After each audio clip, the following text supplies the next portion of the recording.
सभी को नमस्कार। हिंदी साहित्य में आज हम पढ़ने वाले हैं भारतेंदु युग के जो महत्वपूर्ण कवि हुए हैं इनके बारे में। भारतेंदु युग के महत्वपूर्ण कवियों में कल हमने पढ़ा बालकृष्ण भट्ट के बारे में। बालकृष्ण भट्ट जो कि भारतेंदु युग के सबसे वरिष्ठतम कवि है और सबसे बड़े कवि माने जाते हैं। नंबर 2 पे हमने पढ़ा भारतेंदु हरिश्चंद्र के बारे में, जो कि इस युग को भारतेंदु युग के नाम से जानते हैं। तो ये भारतेंदु हरिश्चंद्र यही है, इन्हीं के नाम से भारतेंदु युग पड़ा था। और तीसरे महत्वपूर्ण कवि लाला श्रीनिवास दास है, उनके बारे में पढ़ते हैं। इनका जन्म 1851 में और मृत्यु 1887 में हुई। इनकी प्रमुख रचनाएं हैं जिनमें पहला है नाटक प्रहलाद चरित। यह नाटक 11 दृश्यों में लिखा गया। उसके बाद में दूसरा जो नाटक है तप्ता संवरण। यह नाटक तप्ता संवरण नाटक 1874 में हरिश्चंद्र मैगजीन, जिसको हरिश्चंद्र चंद्रिका कहा जाता है, 1883 में यह पत्रिका की शुरुआत की गई थी भारतेंदु हरिश्चंद्र के द्वारा। और इसी पत्रिका को 8 अंक तक हरिश्चंद्र मैगजीन कहा गया और 9वें अंक में इसे हरिश्चंद्र चंद्रिका के नाम से जाना जाता था। इसी में ये नाटक है वो 1874 में प्रकाशित हुआ था। और इसमें तप्ता और संवरण इसकी पौराणिक प्रेम कथा है। तप्ता और संवरण है उसकी पौराणिक प्रेम कथा का इसमें वर्णन है। उसके बाद में तीसरा इनका नाटक है रणधीर और प्रेम मोहिनी। यह नाटक 1877 में प्रकाशित हुआ था। और इस नाटक को लिखने का जो विचार आया था, या यूँ कहे कि आधार ग्रंथ है, वो अंग्रेजी का एक नाटक है रोमियो एंड जूलियट। उसी से प्रेरणा ली थी उन्होंने। उसी से प्रेरणा लेकर उन्होंने नाटक लिखा रणधीर और प्रेम मोहिनी। यह नाटक किस नाटक से प्रेरणा से प्रेरित होकर लिखा, वह है रोमियो एंड जूलियट, अंग्रेजी का नाटक है। और यह नाटक दुखांत नाटक, रणधीर प्रेम मोहिनी जो नाटक है वो दुखांत नाटक माना जाता है। इसमें रणधीर है वो पाटन का राजकुमार है और जो प्रेम मोहिनी है वो सूरत की राजकुमारी है। इन दोनों का काल्पनिक प्रेम कथा जो है वो दर्शाई गई है इसमें। रणधीर और प्रेम मोहिनी जो नाटक है 1877 में लिखा गया और इसका आधार ग्रंथ है रोमियो एंड जूलियट। और यह दुखांत नाटक है। इसमें पाटन के राजकुमार और सूरत की राजकुमारी है, उसकी काल्पनिक प्रेम कथा का वर्णन किया गया है। इस तरह से इनके 3 नाटक हुए, प्रहलाद चरित, तप्ता संवरण और रणधीर प्रेम मोहिनी। चौथा इनका जो लेखक है प्रेक्षागुरु, ये एक उपन्यास है और ये 1882 में लिखा गया। यह उपन्यास आचार्य रामचंद्र शुक्ल के अनुसार हिंदी का पहला उपन्यास माना जाता है। आचार्य रामचंद्र शुक्ल हैं, उन्होंने प्रेक्षागुरु जो कि 1882 में लिखा गया, इस उपन्यास को हिंदी साहित्य का पहला उपन्यास माना है और मानने वाले हैं आचार्य रामचंद्र शुक्ल। इस तरह से लाला श्रीनिवास दास की 4 जो महत्वपूर्ण रचनाएं हैं, जिसमें प्रहलाद चरित नाटक, तप्ता संवरण नाटक, रणधीर प्रेम मोहिनी नाटक और चौथा हमने पढ़ा उपन्यास प्रेक्षागुरु। उसके बाद में चौथे महत्वपूर्ण कवि बद्री नारायण चौधरी प्रेमघन, जिसे अब्र के नाम से भी जाना जाता है और प्रेमघन के नाम से भी। इनका जन्म 1855 में मिर्ज़ापुर उत्तर प्रदेश में हुआ और मृत्यु 1923 में हुई। ये उर्दू में अब्बर उपनाम से लिखते थे। उर्दू में अब्बर उपनाम से लिखते थे। इनकी 2 महत्वपूर्ण पत्रिकाएं हैं जिनका इन्होंने संपादन किया था। उनमें 1881 में जो पत्रिका आई उसका नाम है आनंद कादम्बनी, जो मिर्ज़ापुर से प्रकाशित होती थी और यह मासिक पत्रिका है। उसके बाद 1893 में उन्होंने नागरी नीरद जो पत्र है उसको संपादित किया। यह साप्ताहिक पत्र था और यह भी मिर्ज़ापुर से था। इनका जन्म भी मिर्ज़ापुर से है। दोनों पत्रिकाएं हैं वो भी मिर्ज़ापुर से ही है। एक मासिक है, एक साप्ताहिक है। आनंद कादम्बरी 1881 और 1893 नागरी नीरद। भारतेंदु हरिश्चंद्र के निधन पर उन्होंने शोकाश्रु बिंदु एक रचना लिखी थी। शोकाश्रु बिंदु रचना है वो भारतेंदु हरिश्चंद्र के निधन पर उन्होंने लिखी थी। उसके बाद में हिंदी के कचहरी में प्रवेश पर, यानी हिंदी भाषा है उसको अदालती भाषा में प्रवेश जब हुआ उस समय उन्होंने उस पर काव्य लिखा। उसका नाम है आनंद बधाई। आनंद बधाई नाम से उन्होंने लिखा। बद्री नारायण चौधरी प्रेमघन का जो संपूर्ण काव्य हो वो प्रेमघन सर्वस्व नाम से संकलित है। और उन्होंने एक क्षोभपूर्ण कविता लिखी थी। जब दादा भाई नारोजी है वो विदेश गए थे तो विदेश में उनको काला कहकर पुकारा गया था। दादा भाई नारोजी जब विदेश गए तो उनको काला कहकर पुकारा गया था। तब उसकी प्रतिक्रिया स्वरूप उन्होंने क्षोभपूर्ण कविता लिखी थी। किसने? बद्री नारायण चौधरी प्रेमघन ने। इनकी प्रमुख रचनाएं, जिनमें ये 4-5 तो बहुत ही महत्वपूर्ण है: जीर्ण जनपद, आनंद, अरुणोदय, हार्दिक, हर्षादर्श, मयंक महिमा जिसमें प्रकृति चित्रण है, अलौकिक लीला, वर्षा बिंदु, वर्षा बिंदु है, वर्षा विनोद नहीं है, वर्षा बिंदु है, लालित्य लहरी, ब्रजचंद पंचक, युगल स्रोत, मन की मौज। देखिए, मन की मौज बद्री नारायण चौधरी प्रेमगन की है और मन की लहर प्रताप नारायण मिश्र की है। दोनों रचनाएं एक जैसी है। मन की मौज बद्री नारायण चौधरी प्रेमघन और मन की लहर प्रताप नारायण मिश्र। उसके बाद होली की नकल, हास्य बिंदु, भारत बधाई, स्वागत सभा, प्रयाग समागमन, ये महत्वपूर्ण रचनाएं हैं। इनके 3 महत्वपूर्ण निबंध है, जिसमें नेशनल कांग्रेस की दुर्दशा, बनास का बुढ़ता मंगल और हिंदी भाषा का विकास। हिंदी भाषा का विकास है, यह निबंध महत्वपूर्ण है और इनकी प्रसिद्ध पंक्तियां हैं वो है, धन्य भूमि भारत जननी सब रतन उपजावती। इसका मतलब है कि हमारी जो भारत की भूमि है वो धन्य है और इसमें रतन है वो उपजते हैं। ऐसा कहने वाले हैं बद्री नारायण चौधरी प्रेमघन। इनके काव्य में सबसे बड़ी कमी है वो है इनके छंदों में यति भंग मिलता है। इनके छंदों में यति भंग मिलता है। इसके बाद में जो महत्वपूर्ण कवि है प्रताप नारायण मिश्र, जिनका जन्म 1556 में और मृत्यु 1894 में हुई। प्रताप नारायण मिश्र 1556 में जन्म, बेजगांव, जिला उन्नाव, उत्तर प्रदेश में हुआ। आचार्य रामचंद्र शुक्ल ने इन्हें हिंदी का एडिशन कहा और हिंदी का स्टील कहा जाता है बालकृष्ण भट्ट को, जो हमने पढ़ा। यानी आचार्य रामचंद्र शुक्ल के अनुसार हिंदी का एडिशन प्रताप नारायण मिश्र और हिंदी का स्टील बालकृष्ण भट्ट को कहा जाता है। 1883 में इन्होंने एक पत्र निकाला, ब्राह्मण पत्र, जो कि कानपुर से प्रकाशित हुआ था और ये मासिक पत्रिका थी। इसका संपादन इन्होंने किया। प्रताप नारायण मिश्र ने ब्राह्मण जो पत्रिका है उसका संपादन किया था और उन्होंने अपने ये ब्राह्मण पत्रिका है, जब उनके ग्राहकों ने उनको पैसे नहीं दिए थे तो चंदा मांगने के लिए इन शब्दों में याचना करनी पड़ी थी कि 8 मास बीते जजमान, अब तो करो दक्षिणा दान। मतलब 8 महीने बीत गए, अभी तक आपने जो इनके पैसे देने चाहिए ब्राह्मण पत्रिका अभी दिए नहीं है, तो मेरी मदद कीजिए। 8 मास बीते जजमान, अब तो करो दक्षिणा दान। ये पत्रिका है ब्राह्मण पत्रिका और ब्राह्मण पत्रिका प्रकाश संपादन ये प्रताप नारायण मिश्र द्वारा किया गया। इनका एक पत्र था, उसका नाम है हिंदुस्तान। हिंदुस्तान पत्र भी इनके द्वारा संपादन किया गया। ये हिंदी के हिमायती थे, इसीलिए इन्होंने हिंदी हिंदू हिंदुस्तान, देखिए हिंदी हिंदू हिंदुस्तान का नारा देने वाले कौन है? प्रताप नारायण मिश्र। ये इनका नारा बहुत ही प्रसिद्ध हुआ था। हिंदी हिंदू हिंदुस्तान का नारा किसने दिया? प्रताप नारायण मिश्र ने। इनकी प्रसिद्ध कविता भी है हिंदी की हिमायत और हर गंग कविता भी इन्हीं की महत्वपूर्ण प्रसिद्ध कविताएं हैं। हिंदी की हिमायत और हर गंग, ये कानपुर के रसिक समाज से भी जुड़े हुए थे और इन्होंने शकुंतला नाटक है जो कि लक्ष्मण सिंह के द्वारा लिखा गया है, उसमें इन्होंने अभिनय करने के लिए अब मूंछ मुंडवाने के लिए अपने पिता से आज्ञा भी मांगी थी। देखिए, उन्होंने अभिनय किया था शकुंतला नाटक में, जो कि शकुंतला नाटक लिखा गया है राजा लक्ष्मण सिंह के द्वारा।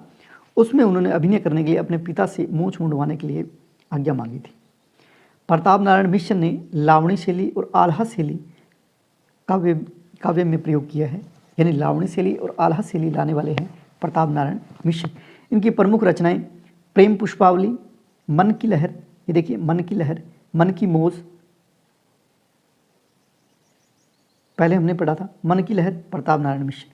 लोकोक्तिस्तक, तृप्पंत याम, ब्रेडला स्वागत है, उसमें देश की गरीबी का चित्रण है। रसखानस्तक, दीवाने, बुढ़ापा, श्रृंगार विलास, ये इनकी महत्वपूर्ण रचनाएं हैं प्रताप नारायण मिश्र की। देखिए, प्रताप नारायण मिश्र 1556, जन्म बेजगांव, जिला उन्नाव, उत्तर प्रदेश। शुक्ल ने इन्हें हिंदी का स्टील कहा और हिंदी का एडिशन कहा प्रताप नारायण मिश्र को, और हिंदी का स्टील है वो बालकृष्ण भट्ट है। एडिशन प्रताप नारायण मिश्र। उसके बाद इन्होंने ब्राह्मण पत्रिका का संपादन किया जिसके लिए उन्हें चंदा मांगने के लिए कुछ याचना भरे शब्दों का प्रयोग करना पड़ा। 8 मास बीते जजमान, अब तो करो दक्षिणादान।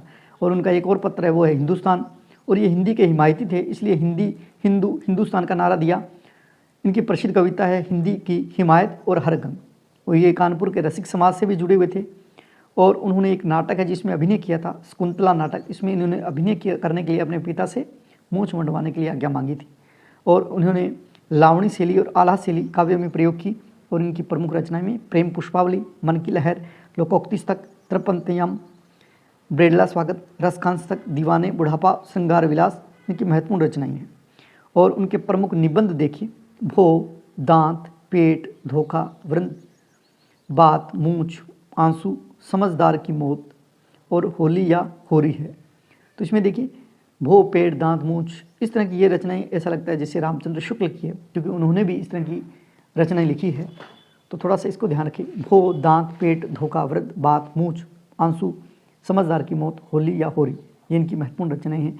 और इनके नाटक है भारत दूरदशा, जो कि 1902 में लिखा गया, हमीरहट, संगीत संकुतलम, कली प्रभाव और गो संकट। यानी इनके नाटक है वो है भारत दूरदशा, हमीरहट, संगीत शाकुंतलम, कली प्रभाव और गो संकट। यात्रा संस्मरण है विलायत यात्रा। और प्रसिद्ध पंक्ति है, अभी देखिए क्या दशा होती है देश की, बदलता है रंग आसमान कैसे। तो इनमें ये महत्वपूर्ण बातें हैं, ये ध्यान रखनी है। और पीछे जो हमने बात की वो संपूर्ण जो था उसको याद करना है। उसके बाद है ठाकुर जगमोहन सिंह, जिनका जन्म 1857 में। देखिए अभी तक हमने पढ़ा है जितने भी कवि 6 नंबर तक पहुंच गए, तो पहला, दूसरा, तीसरा, तो पहला हमने पढ़ा बालकृष्ण भट्ट, जिनका जन्म 1844, जो कि सबसे वरिष्ठ कवि थे, 1844। उसके बाद में भारतेंदु हरिश्चंद्र 1850। उसके बाद में 1851 लाला श्रीनिवास दास, ये पढ़ा 1851। फिर हमने पढ़ा 55 बद्री नारायण चौधरी 1855। फिर हमने पढ़ा 56 वाले, तो 56 में प्रताप नारायण मिश्र 56। अब हम पढ़ रहे हैं 57, वो है ठाकुर जगमोहन सिंह। तो ये क्रम वाइज याद रखना। जन्म 1857, ये विजय राघवगढ़ है मध्य प्रदेश में, वहाँ रियासत के ये राजकुमार थे, उस रियासत के। इनकी प्रमुख रचनाएं, महत्वपूर्ण रचनाएं अच्छी तरह से याद करनी है। प्रेम संपत्ति लता 1885 में लिखेगी, श्यामलता 1885, श्याम सरोजनी 1886, देवयानी 1886 और श्यामा स्वप्न एक उपन्यास है। तो प्रेम संपत्ति लता, श्यामलता, देखिए प्रेम संपत्ति लता, फिर श्यामलता, श्याम सरोजनी, देवयानी, महत्वपूर्ण है। श्यामा स्वप्न उपन्यास इनका। अनुदित ऋतु संहार का अनुवाद किया, मेघदूत का इन्होंने अनुवाद किया। भारतेंदु युग के एकमात्र ऐसे कवि हुए हैं जिन्होंने मानव सौंदर्य को प्रकृति सौंदर्य के साथ समन्वित किया है। मानव का सौंदर्य उसको प्रकृति सौंदर्य के साथ समन्वित करने वाले भारतेंदु युग के एकमात्र कवि है, वो है ठाकुर जगमोहन सिंह। और ठाकुर जगमोहन सिंह विजयगढ़ रियासत, जो कि मध्य प्रदेश में है, उसके ये राजकुमार थे। और इनकी प्रमुख रचनाएं हैं प्रेम संपत्ति लता, श्यामलता, श्यामा सरोजनी, देवयानी और श्यामा स्वप्न। उसके बाद महत्वपूर्ण जो कवि है भारतेंदु युग के, अंबिका दत्त व्यास, जन्म 1858 में, मृत्यु 1900 में। पत्रिका पीयूष प्रवाह, जो पत्रिका है उसके संपादक रहे। पीयूष प्रवाह पत्रिका, अंबिका दत्त व्यास। अंबिका दत्त व्यास ने जो बिहारी सत्सी है उसको कुंडली छंद में विस्तार दिया। बिहारी सत्सी उन्होंने लिखी थी, उसी को बिहार नाम से उन्होंने कुंडलियाँ छंद में विस्तार किया है। यानी बिहारी सत्सी जो कि बिहारी की लिखी है, अंबिका दत्त व्यास ने इसी बिहारी सत्सी को बिहार नाम से कुंडलिया छंद में उन्होंने विस्तार दिया है उसका। इनकी प्रमुख रचनाएं अंबिका दत्त व्यास की, पावस पचासा, सुकवि सत्सई, हो होरी, समस्या पूर्ति, कंसवध, जो इनका एक महत्वपूर्ण काव्य है, जो कि अपूर्ण प्रबंध काव्य माना जाता है। कंसवध अपूर्ण प्रबंध काव्य किसका है? अंबिका दत्त व्यास का। उसके अंदर बिहारी विहार नाम से उन्होंने क्या है, बिहारी सत्सी है, उसको कुंडलिया छंद में उनको अनुवाद किया था। और गो संकट एक नाटक है अंबिका दत्त व्यास का। उन्होंने कविता वर्धनी सभा काशी से, इन्होंने कविता वर्धनी सभा है जिसमें समस्या पूर्ति हल करने पर इनको सुकवि की उपाधि दी गई। देखिए, कविता वर्धनी सभा है वो भारतेंदु हरिश्चंद्र द्वारा शुरुआत की गई। उन्होंने कविता वर्धनी सभा के माध्यम से जो भी नए कवि बनते थे या नए कवि जैसे भी आए उनको एक लाइन दे दी जाती थी, उस लाइन को कोई भी कवि है वो पूरा करके लाता था। तो इसलिए इन्होंने, अंबिका दत्त व्यास ने उस लाइन को, उस समस्या पूर्ति को हल करने पर इनको क्या कहा, सुकवि की उपाधि अंबिका दत्त व्यास को दी गई। किनके द्वारा? कविता वर्धनी सभा के द्वारा, क्योंकि उन्होंने जो समस्या दी थी उस समस्या को, उस कविता को उन्होंने अपनी तरह से लिखा था। उसके बाद में 8वें महत्वपूर्ण कवि हुए भारतेंदु युग के राधाचरण गोस्वामी, जो कि जन्म है 1858 में और मृत्यु 1925 में। देखिए, जो हम वीडियो बना रहे हैं उस वीडियो का उद्देश्य हमारे जो भाई तैयारी कर रहे हैं उनको अच्छी मदद मिल सके। तो मैं उम्मीद करता हूं कि मेरा वीडियो है तो उसको आप सुनते जाएं, देखते जाएं, और जैसे जैसे आपको अच्छा लगे तो उस वीडियो को लाइक करें और कमेंट करना ज़रूर ना भूलें, क्योंकि कमेंट करने से आपको पढ़ाने के लिए मेरे जो विचार है वो और अच्छे होंगे और मैं और कंटेंट अच्छा देने का प्रयास करूँगा। उम्मीद करता हूँ। और जहाँ भी कमेंट लिखे थे एक बार अपना पता और लिख दीजिए कि आप कहाँ से देख रहे हैं। आपसे उम्मीद कर रहा हूँ, आगे आपकी मर्जी है। जन्म 1858 में राधाचरण गोस्वामी का। 1883 में उन्होंने भारतेंदु नामक पत्र निकाला वृंदावन से। देखिए, राधाचरण गोस्वामी जन्म 1858 और 1883 में उन्होंने भारतेंदु नामक पत्र वृंदावन से निकाला। बहुत बार पूछा गया भारतेंदु जो पत्र है या पत्रिका है ये किसके द्वारा निकाली गई, तो हम ऐसे लगता है कि भारतेंदु हरिश्चंद्र के द्वारा, नहीं, राधाचरण गोस्वामी जी के द्वारा वृंदावन से निकाली गई। भारतेंदु हरिश्चंद्र जो भारतेंदु पत्रिका है वो वृंदावन से राधाचरण गोस्वामी के द्वारा निकाली गई। इनकी प्रमुख रचनाएं नव भक्तमाल, देखिए भक्तमाल से भी कुछ हो गया ना, भक्तमाल नाभादास की है, नव भक्तमाल राधाचरण गोस्वामी के, और उत्तरार्ध भक्तमाल हमने पढ़ा था, कमेंट करके लिख दीजिए। नव भक्तमाल राधाचरण गोस्वामी, तन मन गोसाई जी को अर्पण, ये नाटक है इनका। और नाटक कौन सा है? प्रहसन है। नाटक में भी अलग अलग कैटेगरी के नाटक हैं, जिसमें ये तन मन गोसाई जी को अर्पण एक प्रहसन है, जिसे धर्मगुरु, जिसके अंदर धर्मगुरुओं की छदम लीला है उसका भांडाफोड़ किया गया है। यानी धर्मगुरु जो बने हुए हैं उनकी लीलाएं क्या है उसका भांडाफोड़ किया गया है तन मन गोसाई जी के अर्पण उसमें। उसके बाद में इनकी महत्वपूर्ण प्रश्न एक और है, बूढ़े मुँहे मुहासे लोग देखे तमाशे, 1886 में लिखा गया। ये भी एक नाटक है प्रहसन प्रकार का। इसमें पर स्त्री गमन की बुराइयां हैं उसका चित्रण किया गया। तो देखिए, नव भक्तमाल राधाचरण गोस्वामी, तन मन गोसाई जी को अर्पण प्रहसन, ये भी राधाचरण गोस्वामी, बूढ़े मुँहे मुहासे लोग देखे तमाशे, ये भी प्रहसन है। उसके बाद अमर सिंह राठौड़, ये नाटक है। सुदामा चरित, ये भी नाटक है। सती चंद्रावली, ये भी नाटक है। विधवा विलाप, ये इनका काव्य रचना है, विधवा विलाप। इसके बाद उनके उपन्यास है, उसमें बिरजा, मरणमयी और जावित्री। और निबंध है यमलोक की यात्रा, ये बहुत बार पूछा गया है, यमलोक की यात्रा निबंध राधाचरण गोस्वामी जी का। और आत्मकथा है आत्मचरित, आत्मकथा राधाचरण गोस्वामी। और उनकी प्रसिद्ध पंक्ति है, भारत की डूबी नाव उबारो कोई, भारत की डूबी नाव उबारो कोई, राधाचरण गोस्वामी की। तो राधाचरण गोस्वामी जी की जो महत्वपूर्ण रचनाएं हैं उनमें एक तो याद रखें कि एक तो इनका पत्र है भारतेंदु पत्र, ये किनके द्वारा संपादित है? राधाचरण गोस्वामी का। इसके बाद में इनकी ये जो प्रसन्न है, नाटक है, नव भक्तमाल, आपको पता है होना चाहिए, तन मन गोसाई जी को अर्पण, बूढ़े मुँहे लोग देखे तमाशे, अमर सिंह राठौड़, सुदामा चरित और सती चंद्रावली और विधवा विलाप। इसमें ये तीन तो बहुत ही महत्वपूर्ण है, नव भक्तमाल, तन मन गोसाई जी को अर्पण और बूढ़े मुँहे मुहासे लोग देखे तमाशे। और निबंध यमलोक की यात्रा और उपन्यास बिरजा, ये महत्वपूर्ण है।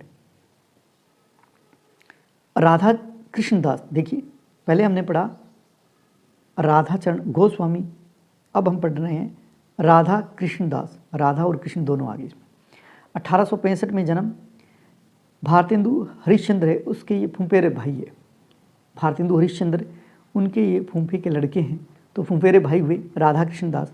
भारतेंदु हरिश्चंद्र का एक नाटक है सती प्रताप, जो कि उन्होंने अधूरा छोड़ा था। भारतेंदु हरिश्चंद्र, इस अधूरे नाटक को इन्हीं ने पूरा किया था, राधा कृष्ण दास ने।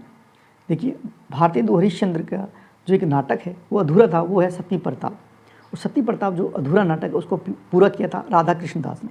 इनकी प्रमुख रचनाएं देखिए, भारत 12 मासा बहुत महत्वपूर्ण रचना है, देश दशा, महाराणा प्रताप, महारानी पद्मावती, निसहा हिंदू जो कि लघु उपन्यास है इनका, 56 की विदाई, राम जानकी, जुबली, प्रताप विसर्जन और रहीमन विलास। इसमें रहीम के दोहों को कुंडलियाँ छंद में पलवन किया है, और विजयनी विलाप। और इनके नाटक है दुखनी बाला, धर्मपाल, राजस्थान केसरी और महारानी पद्मावती। तो इसमें जो राधा कृष्ण दास के बारे में महत्वपूर्ण बात है, एक तो ये कि भारतेंदु हरिश्चंद्र की ये फुफेरे भाई है राधा कृष्ण दास, और राधा कृष्ण दास जी ने भारतेंदु हरिश्चंद्र का एक नाटक है सती प्रताप, उसको उन्होंने पूरा किया था। उसके बाद में भारत 12 मासा, महाराणा प्रताप, 19 सहा हिंदू, 56 की विदाई और दुखनी वाला, ये महत्वपूर्ण कृति है इनकी। भारत 12 मासा, महाराणा प्रताप, निसहाय हिंदू और दुखनी वाला इनकी महत्वपूर्ण रचनाएं हैं। 10वां कवि महत्वपूर्ण जो कवि है उसमें बात करते हैं बाल मुकुंद गुप्त के बारे में। जन्म 1865 में गुड़ियाना जो कि जिला रोहतक है वहाँ हुआ था, हरियाणा के अंदर इनका जन्म। बाल मुकुंद गुप्त भारतेंदु युग और द्विवेदी युग की योजक कड़ी मानी जाती है। देखिए, बाल मुकुंद गुप्त है वो भारतेंदु युग के अंतिम कवि मान लो, और द्विवेदी युग है उसके प्रारंभिक कवि मान लो, यानी इन दोनों युगों को आपस में जोड़ने वाले योजक कड़ी के रूप में जाने जाते हैं बाल मुकुंद गुप्त। 1886 में इनका एक पत्रिका निकाली थी उन्होंने, उसका संपादन किया था, वो है अखबारे चुनार बाल मुकुंद गुप्त की। इनकी 2 रचनाएं हैं बहुत ही महत्वपूर्ण और याद भी हो जाएगी, शिव शंभू के चिट्ठे और खत और चिट्ठे। शिव शंभू के चिट्ठे, खत और चिट्ठे बाल मुकुंद गुप्त के द्वारा रचित प्रमुख रचना है। शिव शंभू के चिट्ठे, खत और चिट्ठे, ये दोनों जो लेख है वो व्यंग्यात्मक है, और इसमें ये जो शिव शंभू के चिट्ठे और खत और चिट्ठे जो रचना है वो 1904 में भारत मित्र एक पत्र था उसमें छपे थे। 1904 में शिव शंभू के चिट्ठे, खत और चिट्ठे बाल मुकुंद गुप्त की रचना है, याद हो गई होगी। किशोरीलाल गोस्वामी जी, इसका नाम बहुत बार आता है क्योंकि उन्होंने इंदुमती, हिंदी की पहली कहानी है इंदुमती, जो 1900 में सरस्वती में छपी थी, और इसके बारे में हमने खूब पढ़ा है। 1865 में जन्म, 1931 में मृत्यु। इनकी प्रमुख रचनाओं में जैसे उपन्यास की बात करें तो हृदय हारिणी यानी आदर्श रमणी हिंदी का पहला ऐतिहासिक उपन्यास माना जाता है। हृदय हारिणी या आदर्श रमणी जिसे कहा जाता है, और यह उपन्यास हिंदी का प्रथम ऐतिहासिक उपन्यास माना जाता है और किशोरीलाल गोस्वामी द्वारा लिखा गया है। उसके बाद लवंग लता, ये प्रश्न भी बहुत बार पूछा गया, लवंग लता जो रचना है या काव्य संग्रह, ये किसका है? लवंग लता, किशोरीलाल गोस्वामी का। लीलावती, आदर्श सती, ताराबाई, सुल्तान रजिया बेगम या रंग महल में हलाहल, महत्वपूर्ण रचना। खूनी औरत के 7 खून, किशोरीलाल गोस्वामी। अंगूठी और नगीना, किशोरीलाल गोस्वामी। तिलिस्मी शीश महल, किशोरीलाल गोस्वामी। और हिंदी की प्रथम जो कहानी है इंदुमती, जो कि 1900 में सरस्वती में प्रकाशित हुई थी, यह जो कहानी है वो शेक्सपियर की एक नाटक है, उसका नाम है टेम्पेस्ट, उसके आधार पर लिखी गई। यानी हिंदी की प्रथम कहानी माना जाता है इंदुमती को। और इंदुमती जो कहानी है वो किस आधार पर लिखी गई है, उसका आधार है शेक्सपियर का नाटक है, उसका नाम है टेम्पेस्ट, उसके आधार पर ये लिखी गई है। भारतेंदु युग के अन्य महत्वपूर्ण कवि आते हैं जिनमें बाबू तोताराम, जिनका जन्म 1847 में, मृत्यु 1902 में। तो उन्होंने बाबू तोताराम ने भारत बंधु एक पत्र निकाला था 1874 में अलीगढ़ से, और इन्होंने भाषा संवर्धनी सभा की स्थापना की थी। भाषा संवर्धनी सभा की स्थापना किसने की? बाबू तोताराम ने। इनकी प्रमुख रचना में कार्तिक केतु और कोटो कृतांत नाटक है। कीर्ति केतु जो नाटक है, और दूसरा है कोटो कृतांत जो कि अंग्रेजी के नाटक का अनुवाद है। उसके बाद में काशी प्रसाद खत्री की प्रमुख रचनाएं, बाल विधवा संताप, लव जी का स्वप्न, काशीनाथ खत्री का। महत्वपूर्ण ये है कार्तिक प्रसाद खत्री वो काशीनाथ खत्री था। ये कार्तिक प्रसाद खत्री है। रेल का विकट खेल, रेल का विकट खेल कार्तिक प्रसाद खत्री, जो कि अधूरा नाटक है ये। रेल का विकट खेल बहुत बार पूछा गया। रेल का विकट खेल किसके द्वारा रचित है? कार्तिक प्रसाद खत्री के द्वारा। नवनीत चतुर्वेदी कुब्जा 25। गोविंद गिल्ला भाई का है नीति विनोद। महतो लज्जाराम शर्मा का है धूर्त रसिक लाल, ये उपन्यास है। धूर्त रसिक लाल महतो लज्जाराम शर्मा का है। फ्रेडरिक पिंकार्ट साहब, जो कि एक अंग्रेज़ थे, उन्होंने 2 रचनाएं लिखी, बाल दीपक और विक्टोरिया चरित्र। ये हिंदी भाषा है उसको महत्ता देने वाले ये पहले अंग्रेज़ अधिकारी माने, जिन्होंने हिंदी के लिए भी बहुत कुछ किया। वो इंग्लैंड में रहते हुए हिंदी के जितने भी उस समय के जो पत्रकार थे या यूँ कहे कि हिंदी के महत्वपूर्ण कवि थे, उनसे ये संवाद करते रहते थे। और इनके घर, सभी के घर, पिनकार्ट साहब, जो फ्रेडरिक पिनकार्ट जिनकी बात कर रहा हूँ, अंग्रेज़ अधिकारी, ये इनके साथ पत्र व्यवहार करते रहते थे। और यहाँ लखनऊ में रही और लखनऊ में इनकी मृत्यु हुई थी। इन्होंने बाल दीपक और विक्टोरिया चरित्र 2 रचनाएं लिखी है। कन्हैयालाल ओदार ने अलंकार प्रकाश लिखा। और ये 4 जो महत्वपूर्ण कवि है, जो कि खड़ी बोली के हैं, इसके बारे में हमने पहले भी पढ़ा है, लेकिन आज हम इनकी रचनाएं हैं उनके बारे में पढ़ते हैं। मुंशी सदा सुखलाल सुख सागर, क्योंकि हमने जब भी भारतेंदु युग को करवाया गया है तो उसमें हमने भारतेंदु युग या यूँ कहे कि आधुनिक युग है, आधुनिक युग के बारे में जब भी करवाया तो उनके जैसे जैसे आधुनिक युग में आए तो खड़ी बोली है वो भी आने लगी। उससे पहले ब्रज भाषा का विकास भी था। तो ये खड़ी बोली के जो महत्वपूर्ण कवि है तो उनके बारे में हमने पिछले वीडियो में पढ़ा भी है। यहाँ सिर्फ रचनाओं के बारे में बात करेंगे। मुंशी सदा सुखलाल उनकी रचनाएं सुख सागर, मुंतखबूत वारिक जो रचना है, सुख सागर और मुंतखबूत वारिक, ये है मुंशी सदा सुखलाल की। शुक्ल जी ने इनकी भाषा को पंडिताउपन की भाषा कहा है, मुंशी सदा सुखलाल की भाषा को। सैयद इंसा अल्लाह खां की जो रचना है वो रानी केतकी की कहानी, जिसे उद्यभान चरित्र भी कहा जाता है। सैयद इंसा अल्लाह खां जिसकी महत्वपूर्ण कृति है रानी केतकी की कहानी, जिसे उद्यभान चरित्र भी कहा जाता है। और लल्लू लाल जो खड़ी बोली के महत्वपूर्ण कवि है, इन्होंने लिखा प्रेम सागर, लाल चंद्रिका जो कि बिहारी सत्सी की ये टीका है, लाल चंद्रिका, सिंहासन 32, बेताल 25, शकुंतला नाटक, माधव विलास। उसके बाद सदल मिश्र की जो महत्वपूर्ण रचना है वो नासिकेतोपाख्यान या चंद्रावली, इनकी एक महत्वपूर्ण रचना है। इस तरह से हमने भारतेंदु युग में जितने भी महत्वपूर्ण कवि होते हैं उनके बारे में पढ़ा और क्रम वाइज पढ़ाने का प्रयास किया। जो महत्वपूर्ण कवि थे उनको बड़े से छोटे क्रम में ही हमने प्रयास किया है पढ़ने का। उसके बाद में छोटे छोटे और कवि है, जैसे ये मैंने बताने का प्रयास किया, तो इनके बारे में बस इनकी रचनाएं हैं, इनके बारे में पूछा जाता है। इस तरह से हमने भारतेंदु युग को अच्छी तरह से पढ़ा। उम्मीद करता हूँ ये वीडियो आपके लिए लाभदायक सिद्ध हो। जय हिंद, जय भारत, स्वस्थ रहें, मस्त रहें।